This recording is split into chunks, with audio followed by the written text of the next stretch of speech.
Embora as mulheres ainda fiquem atrás dos homens em posições de liderança, temos visto uma melhora, ainda que bem devagar, com um aumento pequeno de apenas 6% de mulheres em cargos de liderança em empresas listadas nos últimos 5 anos. Além disso, 56% das empresas brasileiras listadas não possuem nenhum membro feminino em cargo de liderança, que são CEO, CFO, dentre outros. A própria divulgação de dados continua sendo um desafio, com algumas empresas ainda não divulgando dados de diversidade no seu quadro, mas as métricas mais recentes para empresas de capital aberto indicam que as mulheres ocupam menos de 1% das posições de CEOs, cerca de 12% na diretoria e 14,8% no conselho de administração. Só para comparar, olhando para o S&P 500, vemos que cerca de 6% das empresas possuem mulheres como CEO. Além disso, 29% dos cargos de diretoria são compostos por mulheres,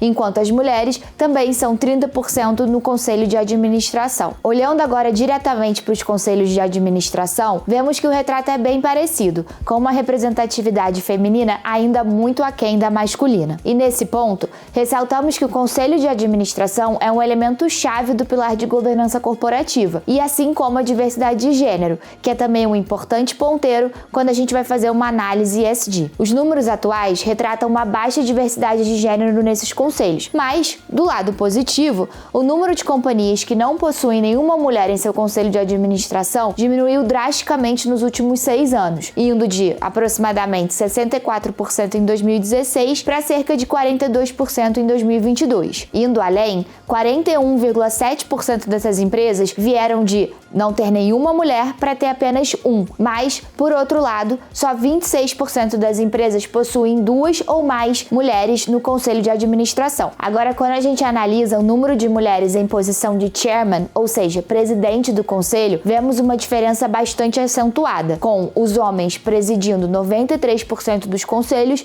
versus as mulheres presidindo 6,9%. Por fim, destacamos também o problema de overboarding, que é quando uma mesma pessoa ocupa cargos em mais de um conselho, em que vemos um número maior de mulheres, mais especificamente 22%, assumindo cadeiras em 1 a 3 conselhos de administração. Frequência essa maior que é observada nos homens, de só 12%. O lado positivo disso tudo é que os mecanismos de governança da B3 têm demonstrado eficiência. Quando, por exemplo, analisamos as empresas do novo mercado, vemos que os números em relação à diversidade de gênero são melhores, principalmente quando comparado com a das companhias listadas em outros segmentos, como nível 1, nível 2 e nível básico. Especificamente, as empresas do novo mercado, elas apresentaram um aumento de 16% em mais mulheres em cargos de liderança, comparando 2022 com 2021. E por fim, falando sobre retorno e performance, a nossa tese é de que mais mulher, mais retorno. Com o objetivo de compreender se uma maior presença de mulheres em empresas se traduz de fato em performance e retorno das ações, fizemos um backtest para calcular o retorno acumulado desde 2010 até hoje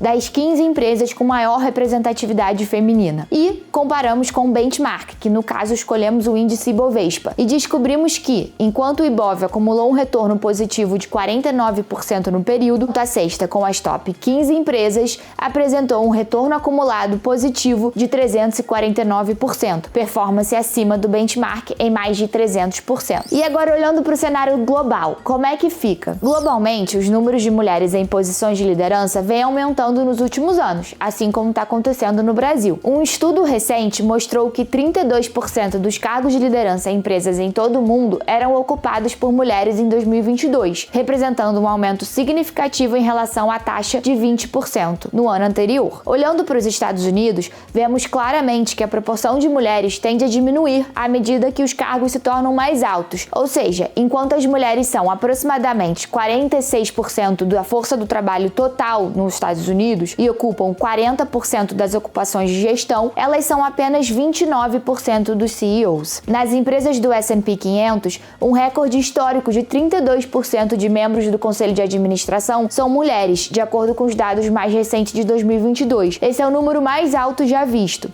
Mas, embora isso seja um leve aumento em relação aos 30% de 2021, representa um aumento de 88% se a gente olha no horizonte dos últimos 10 anos. Além disso, outro dado positivo é que todos os conselhos de administração das maiores empresas dos Estados Unidos têm pelo menos uma mulher. Mas, diferente do Brasil, onde a maioria dos conselhos tem apenas uma ou duas mulheres no máximo, 81% dos conselhos de administração do S&P 500 tem pelo menos 3 mulheres. No entanto, a liderança dos conselhos ainda é insuficiente também nos Estados Unidos, com apenas 14% das mulheres presidindo conselhos de administração. No mais, em relação à performance, a equação se mostra verdadeira nos Estados Unidos também, ou seja, quanto mais mulheres, maior a performance. O Índice de Igualdade de Gênero da Bloomberg é um tracker de empresas com as melhores políticas de igualdade de gênero, e o que vemos é que essas empresas performam melhor do que as que não possuem boas práticas de igualdade de gênero. Para trazer números,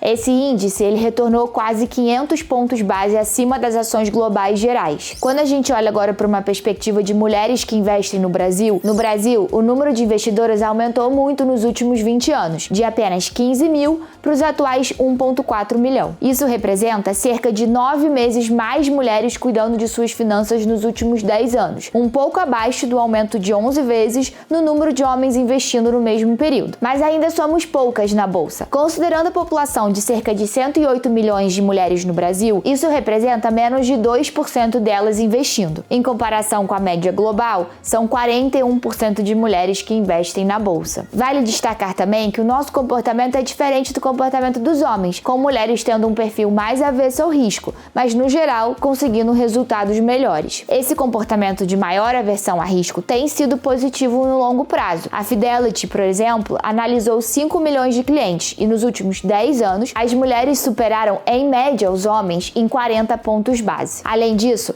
algumas outras características de investidoras vale destacar, como elas tendem a ser mais disciplinadas e mais pacientes, fazendo transações com menos frequência do que os homens. Também tendemos a ser menos confiantes, porém buscamos mais ajuda e geralmente a gente prefere uma proteção de capital em vez de geração de alfa. Portanto, somos mais propensas a investir com estratégias mais passivas do que ativas. Por fim, investidoras também tendem a optar por uma abordagem de investimento mais equilibrada em vez de assumir riscos muito concentrados. Essas informações e muitas outras fazem parte do relatório que soltamos em homenagem ao Dia Internacional das Mulheres. Se você quiser acessar o nosso relatório e conhecer um pouquinho mais sobre esses dados que trouxemos hoje, basta clicar no link aqui na descrição. E se você gostou desse vídeo, deixe aqui seu like e se inscreva no nosso canal. Até a próxima!